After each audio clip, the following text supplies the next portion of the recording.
It's Thursday night. Let's get mad with Murfreesboro After Dark. Tonight's special guest, Tish Simeral, with musical guest, Augustus Carroll of the Shy. And now, here's your host, Connor Vandiver. Thank you. I am Connor Vandiver, and I am excited to be back on another season of Murfreesboro After Dark. We are excited for you to be here, and we have a super great show. But first things first, new season, new co-host. Let me introduce Marissa. Excuse me? We don't have it? The only person who looks like an idiot right now is me. I'll handle it. I'll be right back.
That's technology at work, ladies and gentlemen. And now, here is our new co-host for the new season of Murfreesboro After Dark, Marissa Genovese. Hey guys, I'm so happy to be here. Thanks, Connor.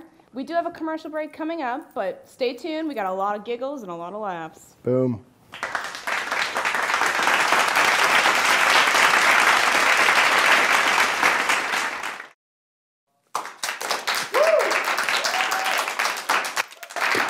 Thank you.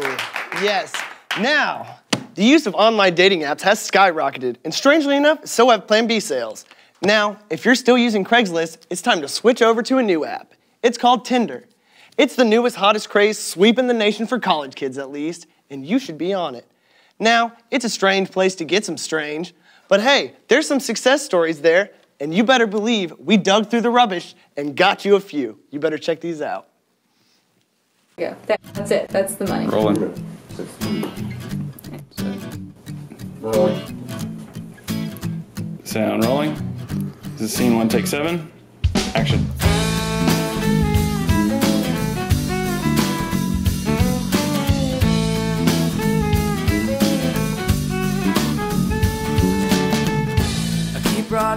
So, walk us through it. How'd it happen? Well, it was her profile. I mean, there was something so unique about it. A girl who likes Netflix and adventures. And what about you? Let's see. He definitely took the lead. He hooked me right from the beginning. What was it you said again? It was so cute. At first I was like, hey. So smooth. And then after that, I sent her full frontal about 2 or 5 seconds later. Full frontal as in... It's, all of it. Nice. Is that what you normally do? Every time. What would you say is the success rate on that? 50% in always? You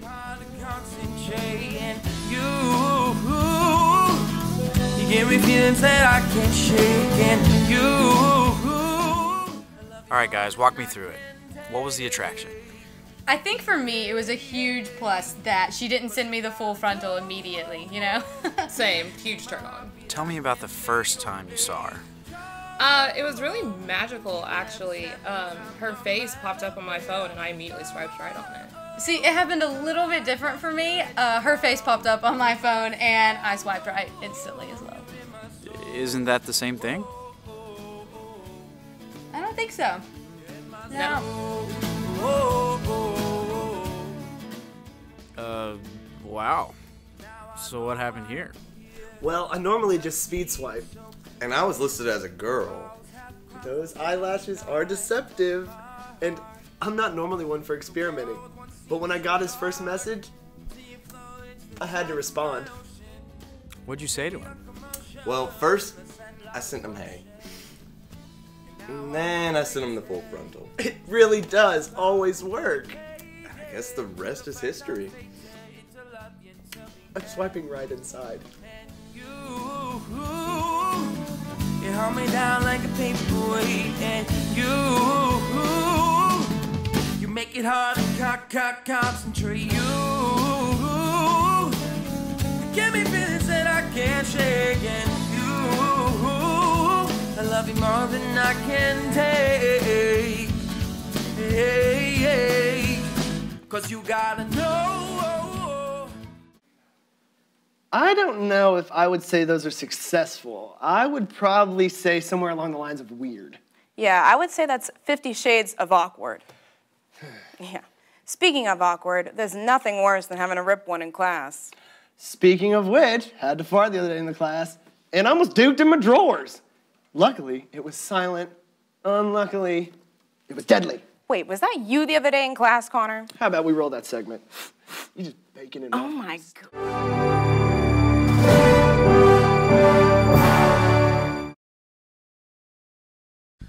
Oh, snap. If I fart right now, Lord, this is it. I can't let it out. I like his earrings. Look at his earrings. Oh, look at his hair. It's all spiky. I can't let him see me looking at him. Can't look back at the computer. Just breathe, breathe. Jesus, help me. Help me.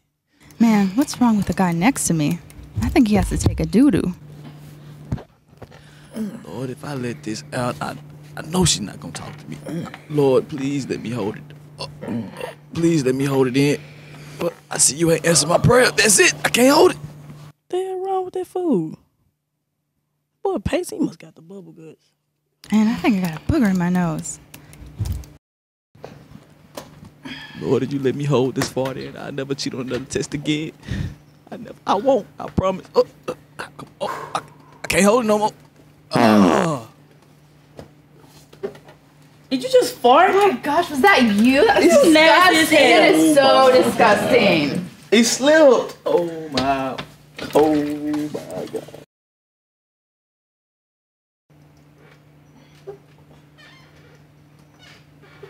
Hey, y'all look at that mouth. Where? Oh my God. Where?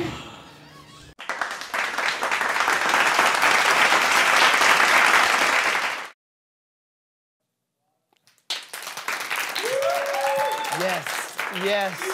Welcome back once again, and if you're just now joining us, frankly, you're a few seasons late, but we're glad to have you here.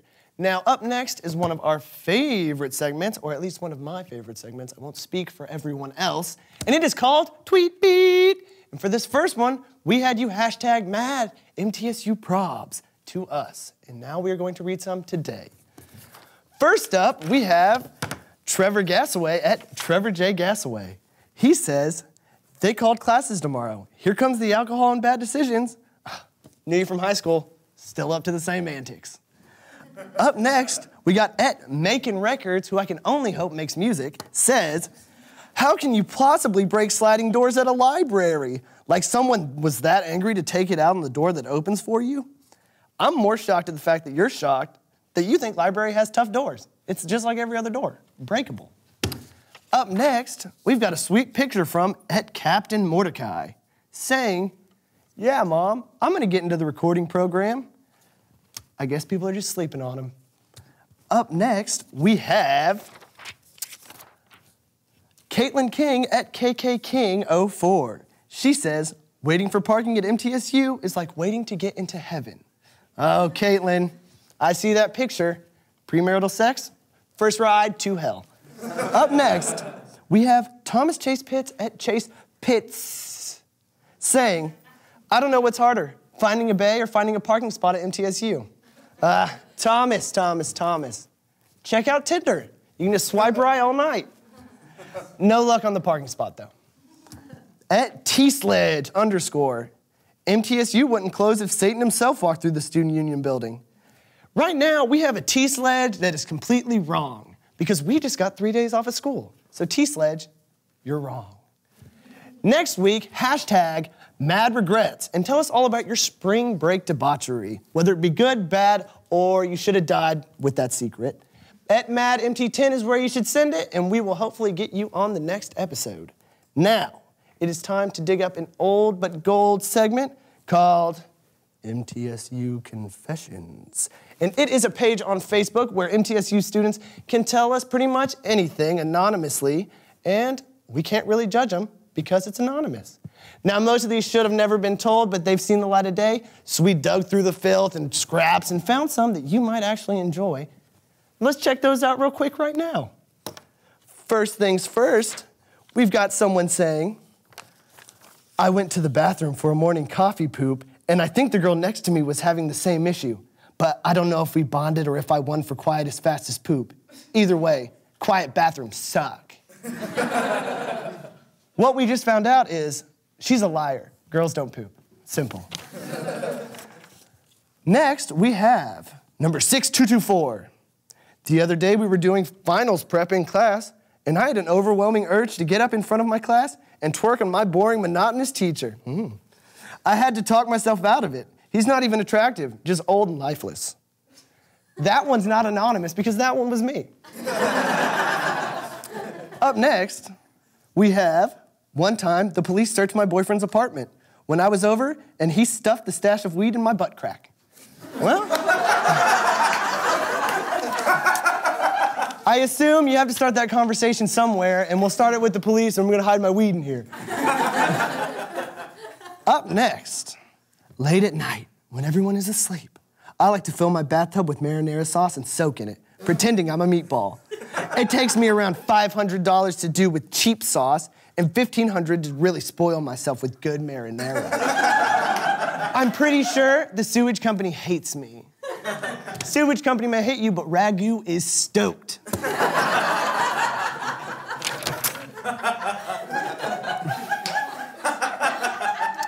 Up next, that awkward moment when you're in a library study room and you hear orgy-like noises coming through the hole of the missing ceiling tile. Please, keep your orgies to a hum. Thanks, ladies and gents. First off, if you think you're the only one concerned with a hole right now, you're wrong. Second, keep it to a hum is a fair thing to say. I mean, it's a library study room, quiet zone. I sometimes in class get a little bored, and you can catch me with my whole fist up my nose. What am I doing? Gold digging. Why am I doing it? Gold miner. It's actually a bit awkward, and sadly, some people aren't as lucky as me to get away with it. An example of that, well, just check out the clip. Here it is.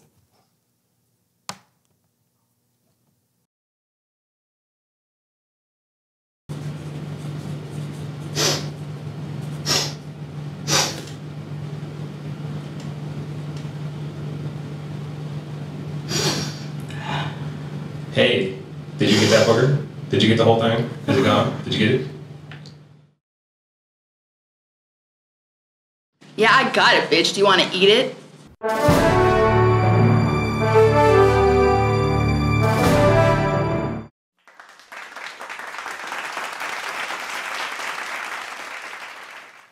Welcome back. You made it through another commercial break, and for that, we will reward you. With me today is Tish Simeral, a very talented and beautiful woman, and I'm going to ask her a few questions today. Now, first things first, we got a little bit of a teacher, a little bit of a musician. Tell me about that. Well, I was a touring bassist for many, many years, freelance performer, and came here to MTSU in Murfreesboro to go to grad school a couple of years ago, and graduated in May, and then they hired me to teach here. All right. And so far, so good with all that, I assume. You like it? I love Treat you it, well? yeah, I love it. Good, MTSU. Keep them around. Now, when did you get started in the music business? Or what got you into it, you know? I mean, I liked playing music. My friends had a piano, and when I was a kid, you know, I just got attached to that, and then I went through the school band program and played a bunch of woodwinds, clarinet mostly, and you know, just kind of enjoyed hanging out with friends, playing, and then when I was in college, though, I started playing electric bass my junior year of college. So that was kind of a late addition. I always wanted to play that, you know, because the bands I liked had really interesting bass players, Rush, and you know, I liked Sting and those kind of bands. Yes, you know, some of those older art rock bands. And anyway, so I started playing the bass guitar, and I had another job, my 20s, but then ended up later kind of deciding that I didn't really want to do the corporate business thing, that I wanted to play music. So I kind of ran away with the circus and, you know, went out and started playing blues and rock and playing for a living. And well, good, yeah. Good thing the bass came in. Better late than never, huh? Yeah. Now, it obviously didn't steal your heart completely because you are also a teacher. Right. Now, how did that get started? That actually came about, I guess, after I started playing professionally. You know, I had been taking lessons, and I really enjoyed, I always liked school. You know, I'm kind of a nerd, I guess, for lack of a better word. Happens. Yeah, and so I just got a chance to teach at a local music store, and it was mostly beginners, but it was really fun. I liked it, and so I started, you know, taking on more students, and then I started substitute teaching. I went back to school and got a teaching certificate and started substitute teaching in the high schools. And is it always music? Were you teaching music? No, I have a science degree too, so I was teaching math and science, and music's kind of scary to sub, because you go in and there's like 60 students in every class and everybody's a drummer. Oh, well, percussion. Yeah, everybody's got a set of drumsticks that just kind of came out of nowhere. So, I'm ready to play, Mom. And and they lock up all the instruments, and then you're left with just a bunch of kids with sticks. Exactly. Well, okay, so this is a very exciting and, you know, eventful life that you're going after. Has anything crazy ever happened? I assume it has. Yeah, I mean, there's been so many, I don't even know where to start. There's been so many stories, but I guess I asked earlier, you know, somebody wanted to hear the explosion story or the fight, but I think the explosion's funnier. So, I mean, this was really early on when I first started playing, and I was actually playing sax in this band, and my friends had called the local radio station and challenged them to come to the west side of town. The local DJs had this funny thing that they did, sort of making fun of the people on the west side. So we were going to have them come do a show on the west side for a west side audience that they'd been making. Yeah, a challenge. Bring it on. And so they were singing that song on the dark side, but they made it on the west side instead. Okay. And at some point during the night, you know, our friends they'd brought in flash pots, you know, to blow up like during a certain part of the show. Yeah. Friends. Yeah. Well, at some point during the night, one of our friends snuck extra powder into the flash pots. Yeah.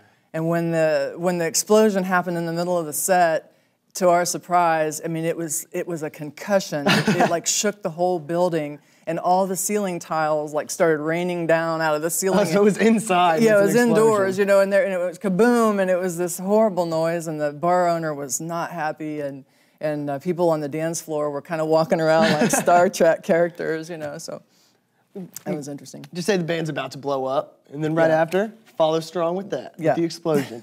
Okay, now that's crazy, but is that your favorite? What's your favorite moment you've experienced so far? Or one of? Wow, I got to play with Trey Anastasio at the Ryman. Cool. With Orchestra Nashville. And I think of all the things I've done, that's been certainly one of the top opportunities that I had. And I'd been playing with that group, Orchestra Nashville, and got the call to do that. And the composer that was helping Trey with that piece, Time Turns Elastic was the piece, and it was the world premiere. But the composer was Don Hart, and he lives here also in Middle Tennessee. And so I really liked working with him. And then so to get to work with him is always a pleasure, and then to have it be with someone like Trey. Yeah. And we did a bunch of rehearsals, and then we premiered the piece there, and the audience was all full of Fish fans. And it was pretty amazing. You know, so it was a classical concert, but it was with all these Fish fans. So it was hazy. Yeah. So it was like the first time I'd really played a classical concert where people were on their feet yelling in between. Getting excited. Yeah, getting excited. It was like breathing, living life, you know, into the music. It was really fun. And then the Rolling Stone gave it a good review, so that was, there you go. That's awesome. That was, it was great. Make the crowd go crazy, you know? That's your job. Now, we sadly aren't having you play any music on the show tonight, but can we find somewhere where we can hear some of your music or something where you've played, you know? Oh, you can Google me and you'll find all kinds of stuff, good and bad, probably. Perfect. Yes, but I played with an artist named Brian Ashley Jones for many years, and he's got a CD called Courier that I'm on. And then also here in Murfreesboro, Kelly Cox. She's a pianist, and she's got a CD with her group, the Kelly Cox Collaborative. And I'm pretty proud of the work on that, and got to play with a lot of my friends. So I guess those are the two most recent projects. Yeah. Well, there you go. Look at that. World, Google it. You'll find it. You'll be impressed. I know it. And that is all we have for you. I am sorry, but we will be back right after this commercial, so do not move away from that screen. Thank you.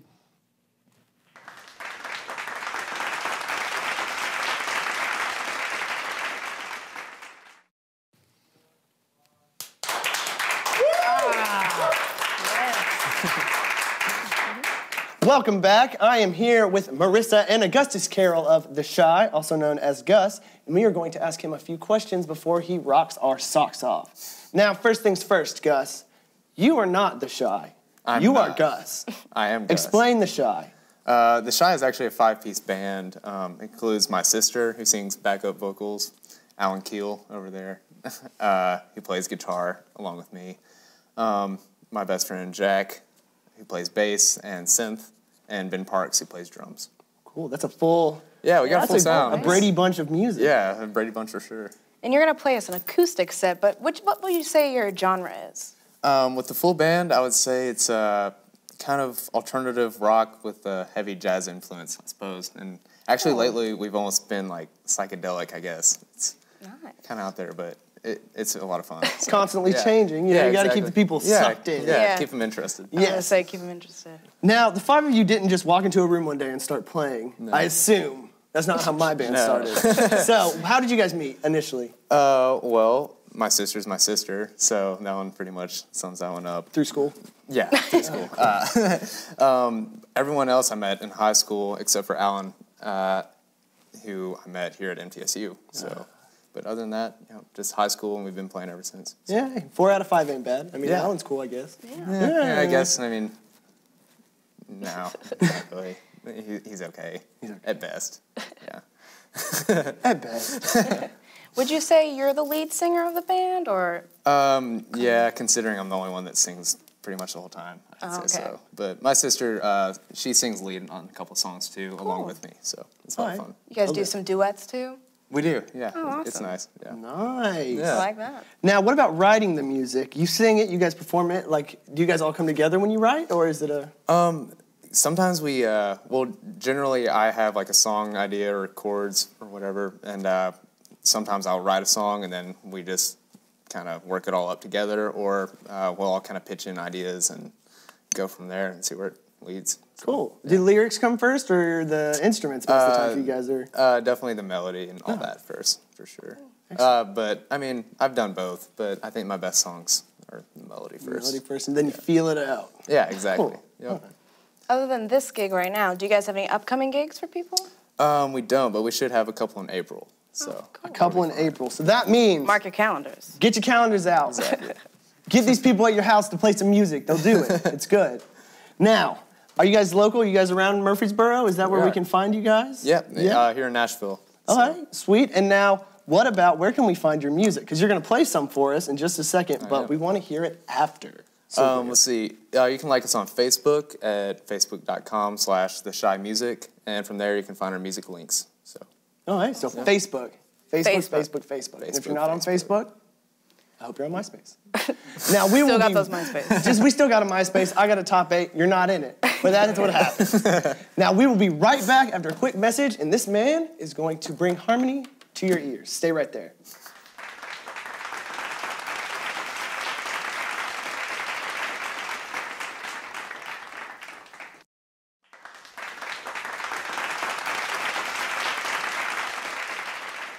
Let's give a big round of applause for our musical guest tonight, Augustus Carroll of The Shy.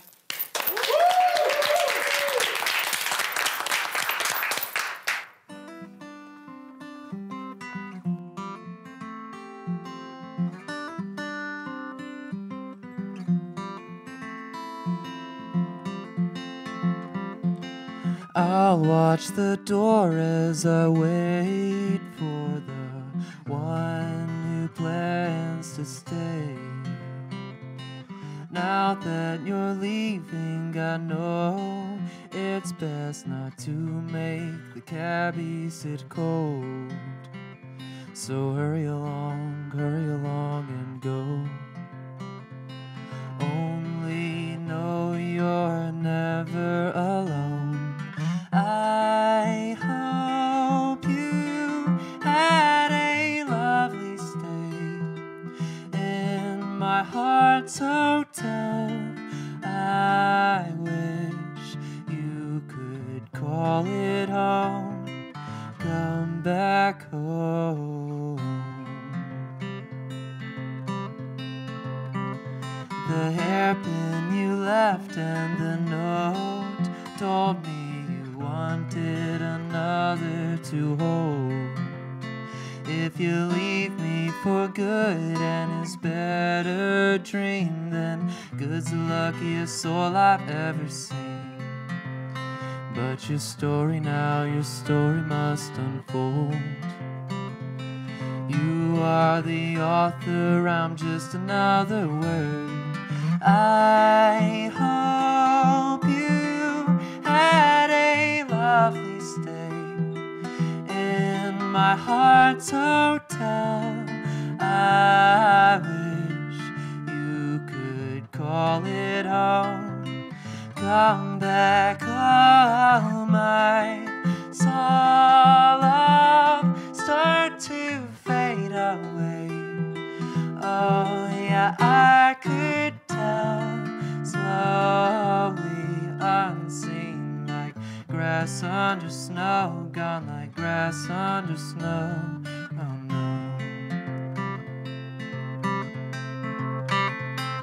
I'll wait to see if spring shows her face again. But if she's gone, winter's my only friend, yeah. If she's gone, I'm a frostbitten man. I hope you had a lovely stay in my heart's hotel. I wish you could call it home. Come back home. I saw love start to fade away. Oh yeah, I could tell, slowly unseen, like grass under snow, gone like grass under snow. Oh no.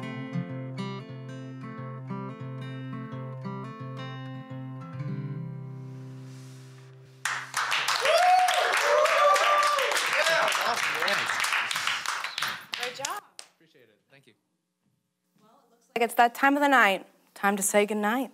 But don't worry, we're going to be right back after spring break with even more Murfreesboro After Dark. Yes, and tweet us at #MadMT10 about all your crazy spring break moments. And who knows, maybe your sweet ass will end up on our next episode. Hopefully. But until then, I'm Connor Vandiver. And I'm Marissa Genevese. You guys have a good one.